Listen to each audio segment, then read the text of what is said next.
I mean, kind of just like you said, keeping that chip on our shoulder. I mean, we made it to the Elite Eight for the past 2 years, and I mean, this year we're looking to get over the hump, but just looking forward to later in the season, knowing that is like the last round for all of our guys. I feel like we got to give it our all. So when you have an experienced group, there's just first of all, you can layer things, you can add complexity to things because they understand your base layer. But then also, we don't have to preach about effort every single day. We are maintaining great effort. I mean, you saw our practice, we're practicing hard. But they understand that that's the level of intensity it takes to be successful, so we don't have to preach about that every day because they know. What up, what up? Welcome back to another week of the Central Ohio Boys Basketball Weekly Recap. I am your man, Coach T. And as you see, I'm Dolo once again. My guys done left me. But it's all good. We're going to get through it this week. So, as we always do, let's start off with the City League North. City League North, we had a great battle between Northland and Centennial, with Northland winning 54-52 on a putback by junior Tawan Barber. Great game. Now let's look at the City League South. City League South, I got a chance to go check out that Walnut Ridge and Afrocentric game on Tuesday.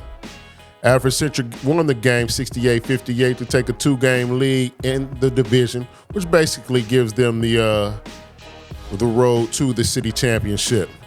Tough game to watch. Neither team really could get into a flow of the game. But Afrocentric really played tough, and they were led by Kamari Wilkinson, who had 19, made some really tough shots, really key baskets. Afrocentric had a double-digit lead throughout the whole game, basically, and they were never really threatened. Ridge made a couple runs. They were led by Crosby. He had 15, but Afrocentric, Deron Gray did not have his best game scoring, but he made himself known by doing every other thing. Now let's see the standings from the City League. As we said before, we got a collision course. Northland undefeated, Afrocentric undefeated. They will meet in the city championship next week, February the 15th. All right, moving on. Let's go to the Central Catholic League. One thing I want to point out is last Tuesday was not a league game, non-league game, which saw Reynoldsburg travel to DeSales, and DeSales pulled off a huge upset on the previously undefeated Reynoldsburg team. DeSales was led by P.J. Knowles, which you saw us interview him last week. He's a player. On Friday, Bishop Hartley again staked their claim to be the best in the league. They really won a big game against Watterson, a 70-45. Let's take a look at the Central Catholic League standings. Bishop Hartley all alone up top, undefeated. They're basically on the road to winning the league championship. All right, now let's switch gears and let's go to the OCC. Let's see the scores from the OCC league games last week.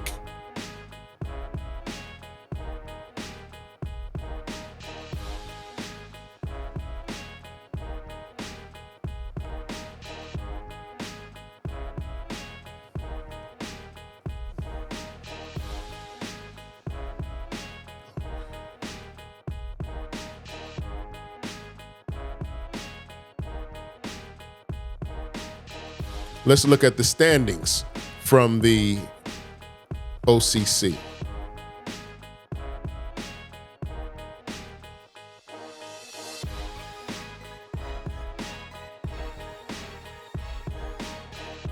All right, Saturday has some good non-league games.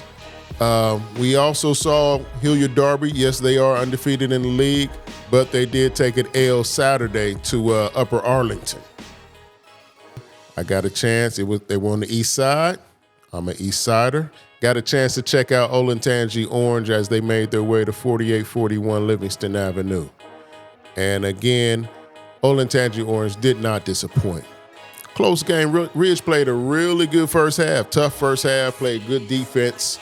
They were only down 5. They were down 25-30 at half. But the mark of a good team, when I saw them go to the locker room, nobody was really fussing as far as Olentangy Orange.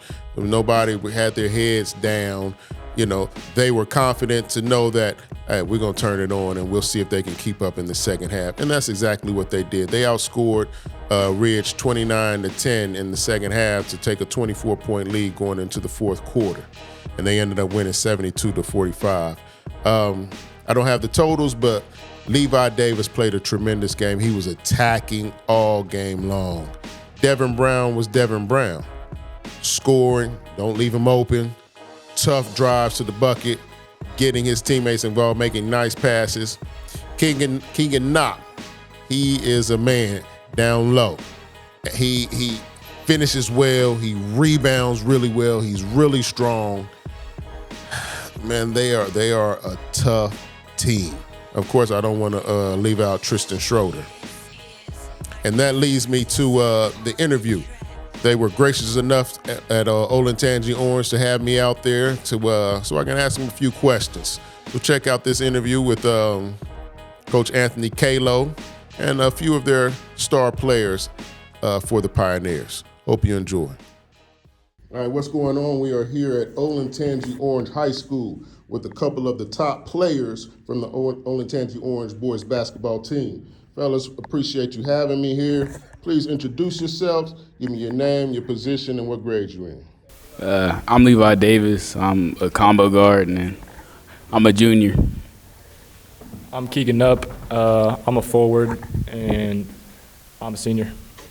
I'm Devin Brown. I'm a wing or a guard, and I'm a senior. I'm Treyton Schroeder. I'm a point guard, and I'm a junior. I appreciate y'all, man. Y'all can pass the mics. All right, now tell me something. Briefly describe your games as, players on the court. What's your strengths? If I'm a scout and I'm scouting y'all, what will I have to take away from you? What do you do best? As a player, I feel like I get downhill really quick, try and push the ball, push the pace up the court. But on the defense end, trying to be aggressive, go for steals, take good risks, take good gambles. So. Good risks. That key word is good. I like that. I feel like I'm a body down low, role player, can jump, get offensive rebounds, hustle for my team, make the extra pass, That's it. And you can also shoot it from the outside, right? Stretch the floor. Okay. I feel like my strengths are shooting, passing, and then defending. I feel like I can manage games well and just take care of the ball. I take pride in my defense and ability to facilitate for others, and then I can knock down the open three when I get the chance. Absolutely, man. And y'all play really well. Y'all been playing together a lot? Yeah. Past 2 years. Yeah, I said. Oh, Pat. Okay. All right, there it is. All right, now tell me, when did y'all start playing basketball? And if you're in love with hoop, how did you fall in love with it?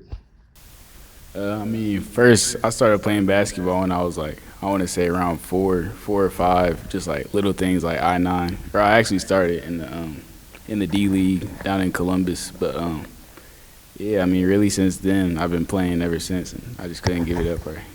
Okay. Now, is it your first love? Is it your top love now, or that Yeah, gridiron? it is a little different. I am a football player, so it's I've always had a love for basketball. That's why I'm playing right now. If I didn't, Right. I would have been done a long time ago. But yeah, that is a big focus in my life right now. All right, good. There it is. I started playing when I was second grade, probably 8 years old. I fell in love with it right away. I knew I loved basketball, and my dad was a coach, so he always pushed me to be better and stuff. But yeah, I love it. I started playing in kindergarten. Just fell in love with it right away. I was always taller than everyone, so it was always my best sport, I felt like. And then just playing with my teammates also became my best friends, so that's how I fell in love with it. And it helps that, a lot of guys, especially when I was growing up, they start off, hit that big growth spurt early, and then everybody catches up. But you kept it going, man, and you kept your guard skills. Right. There it is. I want to say I started playing kindergarten, and then once I started playing AAU or travel is when I think I fell in love with it, with all the competitiveness out there. So. Absolutely. Absolutely. I'm gonna tell you, man, I really enjoy watching y'all play. Y'all play so hard and play together, man. And it's a joy to watch, man. And it seems like nobody cares who's scoring, who gets the credit. Y'all just want the W. Absolutely. All right, now you made it to the Elite Eight, one step away from the state Final Four last year. What has been your focus in the preseason? Because I know when you make it that close, that's your focus now. But you cannot, you can't skip any steps. You cannot skip any games. So how's that been? How have you all held it down as leaders to keep everybody locked in? I mean, kind of just like you said, keeping that chip on our shoulder. I mean, we made it to the Elite Eight for the past 2 years, and I mean, this year we're looking to get over the hump, but just looking forward to later in the season, knowing that is like the last round for all of our guys. I feel like we got to give it our all. So. Yeah, I feel like just taking that extra step, that extra work to get past that hump, like Levi said, make it to this Dayton, and we got 7 seniors, so we really want to take that extra step this year and do what we know we can do. Yeah, just taking it one game at a time, just fighting to be perfect, even though we're not always perfect, but just fighting for perfection every game, and just trying to get over that hump. This is all of our last year, so we all know what our goal is. Our vision is clear, what we want to do, so that's our goal. Yeah, I think getting back to where we were and farther, we know it takes like time in practice. We gotta like be sharp every day in practice. Can't be lazy or goofing off or anything like that. So I think that's where it all starts. Absolutely. Well, all right, I got one last question for you. I ask everybody this question. It's game day. You're in the locker room. What's on the playlist? What y'all listening to? What's gonna get you going? Who handles the aux cord? Oh, what you got playing? I play like Mask Off, Okay. Finito by Chief Keef. What else? Dreams and Nightmares, First Day Out. 6, 7. Yeah, whatever that song is. Doot to doot. So y'all really got to play this Yeah, song. yeah, it is. Oh, there it is. Yeah. What's the go-to that gets you guys going? Did you say doo-doo-doo? Mask Off gets us going. pretty Yeah, slow. Mask Off. We usually start out with Mask Yeah. Off, just because that's a classic. I don't know. That started at like Kaufman last year. We started listening to that. and it was We made fun. our own beat in the locker room Yeah, we with got the our own locker. beat in the locker room, and then I feel like First Day Out gets us going too. Yeah. With T Grizzly, so. There it is, man. And fellas, I appreciate y'all, man. And as always, best of luck, man. I hope y'all make it down there. Dope. Thank you. I literally didn't know one part. Here we have Coach Anthony Calo. Coach, really appreciate you letting us come in here. Please introduce yourself. Tell us how long you've coached and how long you've been at Orange. Yeah, Coach Calo. This is year 13 as head coach at Orange. I was an assistant for 1 year here, and right before that I was with my father at Westfield South for 3 seasons. 1 season as freshman head coach. That was my first head coaching experience. Shout out to those guys. We were 7 and 11. And then 2 years as a varsity assistant there. We were 46-3 in my 2 years as an assistant. And 2 guys I coached at Westfield South are actually on our current staff here at Orange. Is that right? Oh, Yeah. I know. Yep. Yeah, DeMarco. Yep. One of them. Okay. Yep, I and then remember. Lou Oladenriwaju. Yeah, he Okay. was a senior my first year at South. Oh, okay. Well, that shows the impact that you had. Yeah, and those guys do a great job here. So that's really cool. 2 guys I coached there as a young, passionate assistant when I'm Right. first getting started. Right. Made enough of a connection and impact that they now want to do that for others. Absolutely. And just being able to do that with them every day has been really cool. Right, absolutely. Okay, now, we talked about you with your dad, your coach, your dad, Ed Calo, one of the best in Central Ohio for many, many years. What was it like growing up as a coach's son in that household? Yeah, it was, I say it a lot to my coaches. I probably take for granted how much I subconsciously learned just growing up in a coach's house. Right. Things I was learning I didn't even realize I was learning, you know what I mean? Right. But it was really fun, honestly. I had somebody ask me the other day, he did that, why'd you do that? And I'm like, because it was fun, and it was a great way to grow up. Playing on the court, full court after games, had a lot of fun doing that. Oh, yeah. Now my kids get to do that, and Yeah. just being around the players when I was a kid was the funnest thing ever, and I thought it was the coolest thing in the world, and Yeah. a good way to grow up. And now just trying to get my kids around it is fun for them. So it was a great childhood, and just being in the gym with all the players, shooting in the summer with them. And, Right, absolutely. trying to do the slang that they say, and it was fun. Now, you all have matched up how many times? Once? Twice? No, we played 8 times. You played 8 times? Yes, yeah, I'm thinking in my head, yes, 8 times. And what's the record?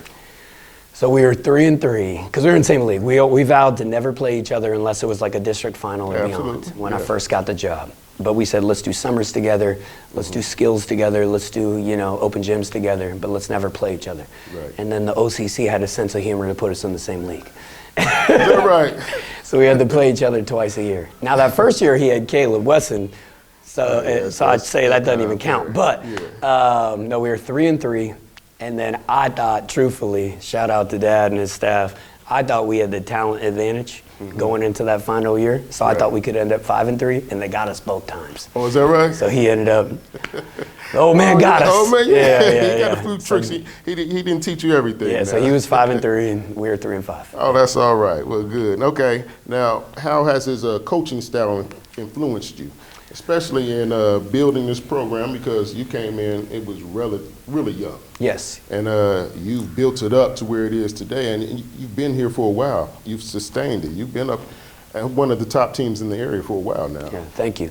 How he's influenced me, I would say, like when I first started, tried to copycat almost everything they did, because it's what I knew. It was a winning formula. For sure. But their personnel's not our personnel. Right. And I would say his biggest imprints defensively, like he's, prides himself on the defensive end. Absolutely. We pride ourselves on the defensive end, take a lot of great pride. So like that's instilled deep, Like I just preach defense, heard it my whole life, like very important to us, no doubt. Right. But as the years have gone on, like schematically, offensively, defensively, like, we do things pretty differently as far as like offensive and defensive scheme. Gotcha. But as far as like the messages, I can hear him inside my head right now. You get what you expect and you tolerate. Right. Just different sayings that like, I probably took for granted, but like, I think I'd say to everybody, he does a lot of things extremely well. The best thing he does, in my opinion, is he has a clear picture in his head of how he wants things to look, and he relentlessly pursues it until that's achieved. And I would say, I'm decent at that, but like, that's something that, I watched him do that hopefully I do well too. But there it is. I got you. Regional finals the last 2 years. You got a senior-laden squad. What was your focus for this team coming in this season to keep them locked in and prepared to not skip steps? Yeah, no doubt. It was something I thought about a lot in the 6 months, 7 months from the end of last year until the beginning of this year. And we were 26-2, and we returned 7 of our top 9 and 4 out of 5 starters. Right. And so, when you do that, your expectations are extremely high. And I heard a podcast years ago from Urban Meyer. He was talking about when he was at Utah. And his most fun year of coaching is when they had no expectations and they were like 11-1. And then his least fun year of coaching was the very next year because they returned all those guys and the expectations were so high. And everybody was miserable because they felt like they could never reach that high bar. Right. So in my head, I'm like, okay, expectations are really high. How do we continue to have those high expectations and to want that top level achievement that we should pursue, but at the same time not make it too heavy and make sure this is enjoyable and not being too heavy for everybody. Right. And to me that comes down to our culture and just loving each other every day. Make sure we're enjoying each other every day, enjoying the process of getting better, and just not making it too heavy for the guys. Like, yes, we have these great high goals and aspirations, which we should, but we got to enjoy each other and we got to enjoy the process along the way. Absolutely. You only go around this one time. Yeah. And especially you got 7 seniors, it's really important for them to really enjoy and soak up the whole thing, the whole process, the whole year. Yeah. Yeah. All right. We talked a couple times about senior-laden squad, experienced squad. Has it made your job easier? Of course. Of course it has. I want you to tell everybody how that has. Yeah, when you have an experienced group, there's just, first of all, you can layer things. You can add complexity to things because they understand your base layer.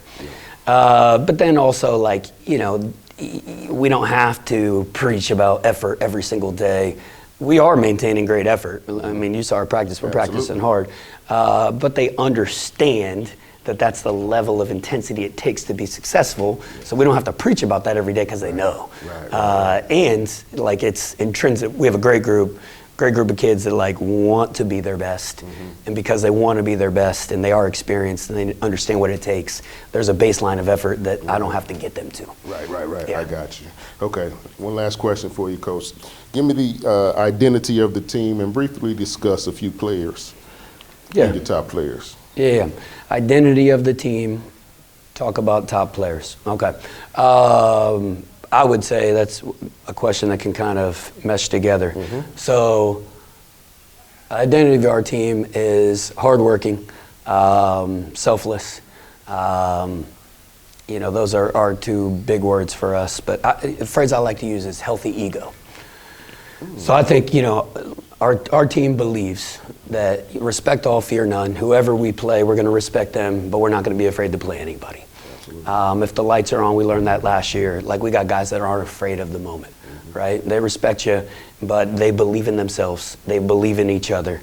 And when I say healthy ego, though, right? Like, they really understand that the sum is greater than the whole, or I'm with you. The team is most important, and if we rely on each other, right, we're going to be better than our individual parts. And we got guys like Devin, for example, talking about individuals. Devin was second team All-State last year, Coach, and he only took 9 shots a game, and he only averaged 13 a game. But we were 26-2, and if you watch this play, when people watch us play, they understand, like, he's controlling the game. He's passing it, he's rebounding it. But in my opinion, that makes us so much better because our kids respect Devin's ability, and they know how good he is. But he's sharing the ball. So now they're sharing the ball because it's contagious. And when everybody's... It also shows he has confidence in him, too. Yes, he does. And that honestly is huge. And it goes back to 2 years ago, in my opinion, because we had 3 guys go to good D2s, Walsh, Hillsdale, and Ashland. And all 3 of those seniors, when Devin and Levi were freshmen, were extremely selfless. So they got to see, those guys are really good and those guys can get buckets, but they also share it and make other people better. So then it became contagious and just kind of our identity. Right. Coach, I really appreciate you giving us a little bit of your time, man. And as always, best of luck. And I hope you get past that Elite 8 stage and reach your goal. You don't have to put it on there, but just want to give it. I only talked about Devin and briefly Levi. It's way more than them. We talked about everybody. They make everybody better, and they really do. Like, to me, one of the strengths of our team is, we just really trust each other and complement each other really well. So, we have so many guys that just star in their role and are really capable individually, but they just work so well together. Whether it's Treyton's shooting or Keegan's rebounding and Keegan's scoring ability and just everybody that steps on the floor defends. He really downplayed his abilities, he did. man. I didn't like that because he is such a threat out there and he's such an integral part of your team. Huge part of the team. I mean, like you said, he does the dirty work. But he can also spot up. Oh, yeah. I mean, he can do whatever you want him to do. And he's a coach's son? So youth coach. So youth coach, okay. His dad actually coached Devin and him from 3rd grade all the way through 6th grade, So his dad had a big hand in Devin's development, Absolutely. too. Oh, that's a great thing. Yeah. So they're best of friends. Yeah, our whole team is really tight. Yeah, it's fun. Well, good. Well, I appreciate you, Coach. Thanks, Coach. All right, once again, we really appreciate you checking us out. We're nearing the end of the season, and it's exciting because we got a new tournament format. We got 7 divisions. It's going to be different, but it's going to be a lot of good ball being played because there's a lot of great teams in Central Ohio, teams that definitely have a chance to come home with the hardware from Dayton, Ohio, with the state championship. So follow along with us and check out a game or two while you're at it. City Championship will be next week, the 15th. That should be a great game between Afrocentric and Northland. But until then, really appreciate you checking us out. Please don't forget to hit that like and subscribe button and the notification to hear when we bring some new content to you. As always, one love.